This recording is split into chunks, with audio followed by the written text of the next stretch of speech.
Assalamualaikum warahmatullahi wabarakatuh. Perkenalkan, nama saya Dede Molina Azah dengan NIM 1912110146. Saya dari kelas PAID semester 5 Fakultas Tarbiyah dan Keguruan Universitas Islam Negeri Sultan Maulana Hasanuddin Banten. Di sini saya akan memaparkan materi tentang pengembangan isi atau materi atau bahan ajar dalam kurikulum. Baik, materi yang pertama yaitu pengertian komponen isi atau materi dalam kurikulum. Saylor Alexander Zais Hermawan 2008 halaman 120 mengemukakan isi kurikulum yaitu meliputi fakta-fakta, observasi, data, persepsi penginderaan, pemecahan masalah yang berasal dari pemikiran manusia dan pengalaman yang diatur dan diorganisasikan dalam pembentukan gagasan, konsep, generalisasi, prinsip, dan pemecahan masalah. Ronald Sedol Hermawan 2008 halaman 121 menjelaskan beberapa kriteria dalam pemilihan bahan atau isi materi kurikulum, yaitu sebagai berikut. Yang pertama, validitas dan signifikansi bahan sebagai disiplin ilmu. Yang kedua, mengembangkan ruang lingkup bahan dan kedalamannya. Yang ketiga, menyesuaikan kebutuhan dan minat siswa. Dan yang keempat, daya tahan bahan.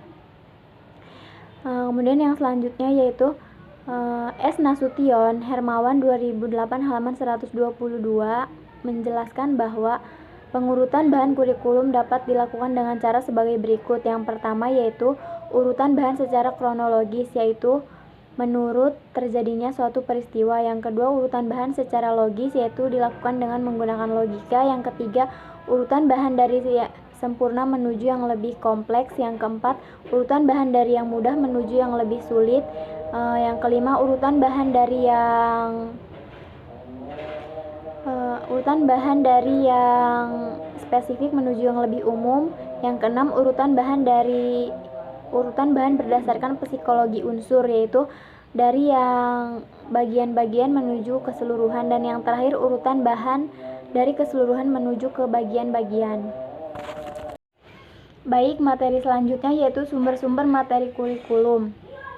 Wina Sanjaya 2008 halaman 114 menjelaskan bahwa isi atau materi kurikulum harus bersumber pada 3 hal, yakni yang pertama, masyarakat sebagai sumber kurikulum.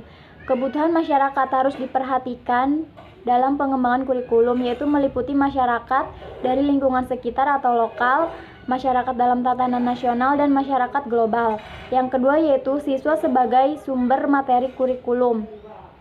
Dari pernyataan Crow, isi atau materi kurikulum tidak bersumber dari pandangan orang dewasa yang menyatakan seharusnya apa yang diminati oleh siswa, akan tetapi sesuai dengan kebutuhan dan minat siswa sesuai dengan taraf perkembangannya.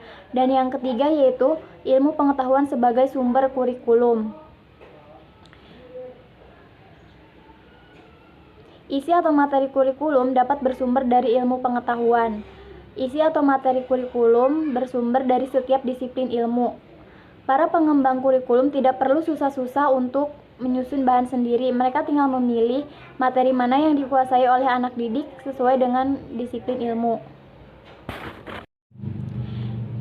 Tahap selanjutnya yaitu pemberian penilaian. Apabila bahan kurikulum telah dianalisis, kemudian diakuratkan, maka diberikan penilaian, layak atau tidak untuk digunakan, sesuai tuntutan kurikulum atau tidak.